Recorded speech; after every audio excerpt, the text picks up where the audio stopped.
महाराज जी और माँ के चरणों में मेरा प्रणाम। आप सबको मेरा प्रणाम। आज जो मैं पढ़ने जा रही हूँ वो बी लव नाउ में से है। एक टॉपिक लिया मैंने, माय स्पिरिचुअल स्क्रैप बुक। तो पहले मैं इसे इंग्लिश में पढ़ूँगी और उसके बाद मैं इसका हिंदी में इसको समराइज़ करके आपको बताऊँगी। As you pass through life on the way to God, what's important is not what you experience, but how you identify with or cling to what you experience. Depending on your method, an experience may be figure or ground on your individual path. An experience may become a dominant theme or it may be irrelevant. For example, when I was studying Vipassana or insight meditation in Bodh Gaya, where Buddha became enlightened with S.N. Goenka and Anagarika Munindra, pressure began to build up in my forehead. I thought it was a big spiritual advance, and I was thrilled at the prospect that my Gyan, my third eye was opening, my Agya Chakra was opening. Goenka said, "That's just blocked energy. It's no use to you. Go out into the garden, run it down your right arm and out through your fingertips, and send it into the earth." I followed his instruction. I saw a blue light come out of my fingertips and the pressure was gone from my forehead. I missed it, but in the Vipassana system it was irrelevant. In a Shakti or energy oriented system, you would focus on it, push it higher and work with the energy. Ultimately, every method gets you to the same place. There are many paths up the mountain, but the peak is the same. You don't notice this at the bottom. You don't hear much about the advanced part of most systems because few people get to the peak. An experienced Buddhist meditator told me that only after he meditated for many years was he ready to do metta, the meditation of loving kindness, which opened his heart. He was only ready for the heart after he had quieted his mind. That was my experience too. After I got to a degree of concentration in Vipassana, I was able to return to Maharaj Ji with a more one-pointed love. On the other hand, if you are a bhakti practitioner, only when your heart is so absorbed in loving the beloved does your mind become capable of merging. You get there from another direction. You go up the mountain from a different side, but the view from the top where love merges with awareness is one. To a subtle diagnostician of spiritual progress, these experiences are all clues to where you are not yet. From the summit, all these states are available, but you're not clinging to any of them. You don't define yourself in terms of any of them. You're all of them, and you're none of them. You are no longer stuck in being the experiencer. It's all just here. Merging into oneness transcends experience. That scares the hell out of people who are stuck in their ego. The ego doesn't want that. The ego just wants to keep collecting more and more subtle experiences as a separate self. It makes people think the journey is just one subtle experience after another. The spiritual journey isn't like that. It's scary for the ego when you start to merge. When I sat with Maharaj Ji once and the energy started to rise, I started shaking so hard, I was afraid I'd break my neck. He said, "He's not ready," and the energy or whatever it was stopped. I saw the way my mind was holding me back. I still had work to do. Our human conditioning makes the ego react against threats to survival. The experiencer experiences fear when the experiences disappear. That's why there aren't very many liberated beings, because you have to let go. Lots of people like to be seeking God, but not too many want to actually get there.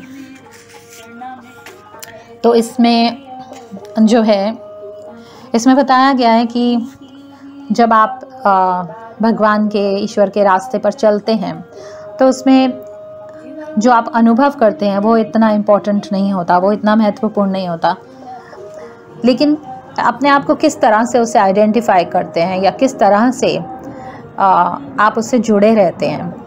आप कोई भी method से चल रहे हों, आगे बढ़ रहे हों, कोई भी रास्ता हो सकता है, वो अनुभव आपका बहुत ज़िंदगी का एक अहम हिस्सा बन सकता है या वो इररेलेवेंट भी साबित हो सकता है। उदाहरण के तौर पर जब मैं विपासना स्टडी कर रहा था बोध गया में, जहाँ पर बुद्धा को एनलाइटनमेंट मिली थी, मैं एस.एन. गोयनका और अनगोरिका मुनिंद्रा के साथ था, तो मेरे आगे चक्र पर एक प्रेशर बनने लगा मेरे माथे पर, और मुझे लगा कि मैं आध्यात्मिक तौर पर आगे बढ़ रहा हूँ। मुझे लगा कि मेरी प्रोग्रेस हो रही है, और मैं बहुत खुश था इस बात से कि मेरा शायद आगे चक्र खुल रहा है। गोयनका जी ने मुझसे कहा कि ये कुछ भी नहीं है, ये एक केवल ब्लॉक्ड एनर्जी है, इससे तुम्हें कोई फ़ायदा नहीं होगा। तुम बाहर जाओ, गार्डन में जाओ, अपने दाहिने बाजू से अपने उंगलियों की तरफ उस एनर्जी को भेजो और अपने उस एनर्जी को अपने इस धरती के अंदर भेज दो। मैंने उनकी इंस्ट्रक्शंस फॉलो की और मुझे अपनी उंगलियों से एक नीले रंग की रोशनी निकलती हुई सी दिखी, और जो मेरे माथे पर जो प्रेशर बन रहा था, दबाव बन रहा था, वो सब वहीं ख़त्म हो गया। मैं उसे मिस करने लगा। लेकिन विपासना सिस्टम में ये सब कोई महत्व नहीं रखता। शक्ति ओरिएंटेड, शक्ति में या एनर्जी ओरिएंटेड सिस्टम जो होता है, उसमें इसी ऊर्जा पर फोकस किया जाता है और उसको ऊपर उठाया जाता है, इस एनर्जी को, और उस एनर्जी पे, इस ऊर्जा पर काम किया जाता है। अल्टीमेटली जो भी आप मेथड फॉलो करते हैं वो आपको एक ही जगह लेकर जाता है। और जब हम ऊपर चढ़ रहे होते हैं, एक पहाड़ की चोटी की तरफ जा रहे होते हैं, तो रास्ते बहुत सारे होते हैं, लेकिन हमें पहुंचना उसी एक चोटी पर होता है। हमें एक एक्सपीरियंस्ड बुद्धिस्ट मेडिटेटर ने मुझे बताया कि उन्होंने बहुत साल तक ध्यान किया था, मेडिटेशन की थी, और उसके बाद वो मेटा के लिए रेडी हुए, मेटा के लिए तैयार हुए, जिससे कहते हैं मेडिटेशन ऑफ लविंग काइंडनेस, जिससे उनका जो हार्ट चक्र है वो खुला, उनका हार्ट खुला, और तब उसके बाद उन्होंने अपने माइंड को शांत करना सीखा, तब उसके लिए तैयार थे। और यही मेरा एक्सपीरियंस भी था। जब मुझे विपासना से कुछ कंसंट्रेशन थोड़ी बहुत हासिल हो गई, कंसंट्रेट करना आ गया, तब उसके बाद मैं वापस महाराज जी तक पहुंच पाया।